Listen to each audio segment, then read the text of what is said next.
நான் வந்து இந்த நெய்கிற மிஷின்ல குச்சி கயிறு கட்டியிருந்தீங்க.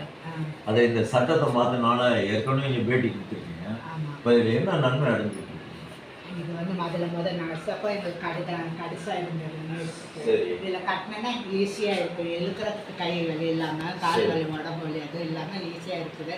அதோட உற்பத்தியும் கொஞ்சம் துண்டு நெய்கிறோம், அதிகமாக நெய்கிறோம். சரி. அதனால இது பலன் இருக்காது. சரி.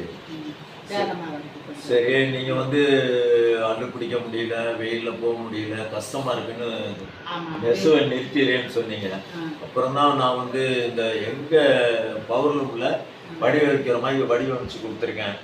அதனால உங்களுக்கு ஓரளவுக்கு செலவாயிருக்கு. இருந்தாலும் என்ன இதுல நெசி நன்மை அடைஞ்சிருக்கு? அதெல்லாம் நாங்கள் நெசவு வறுத்துட்டு வறுக்கிற அன்னைக்கு ஒரு நாள் வேலை போகுது. சரி. எத்தனை கஜத்துக்கு ஒரு தடவை? 40 கஜத்துக்கு ஒரு தடவை அச்சு பண்ணிக்கணும். சரி.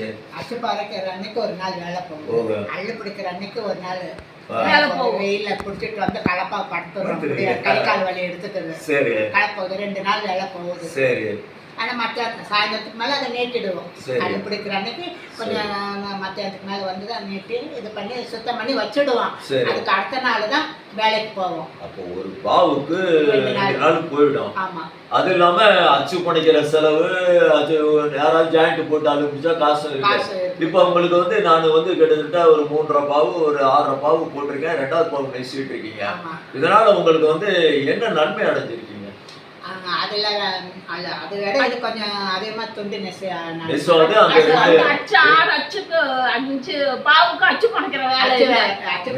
பாவுக்கு இது வரைக்கும் மிச்சம்.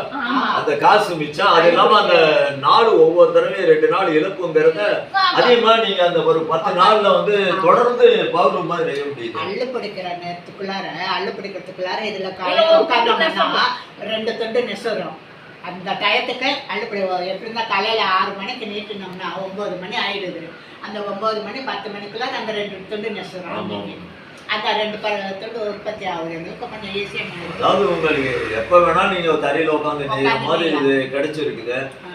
இது வந்து நான் வந்து இது நீங்கள்லாம் இங்கே 100கணக்கான தறிகள் இது மாதிரி நெசிட்டு இருந்தது. நான் இதுக்கு வந்து கிட்டத்தட்ட 20-30 தறிகளுக்கு இதே ரகத்துக்கு நான் நெசி பாரம்பரியத்தை எம்ப்ராய்டிங் போட்டு அனுப்பிச்சிட்டு இருந்தேன்.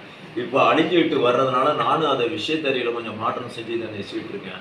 நீங்களும் இதெல்லாம் நிறுத்துறீங்கன்னா இப்போ விரல் விட்டு எண்ணக்கூடிய பேர் தான் இதெல்லாம் நெசிட்டு இருக்கீங்க. அழியக்கூடாதுன்ட்டு தான் இதை நான் வந்து செஞ்சு கொடுத்துருக்கேன். இதை வந்து நீங்கள் தொடர்ந்து நெசி அந்த கேரளா பாரம்பரியத்தில் செய்யணும்னு நான் கேட்டுக்கிறேன்.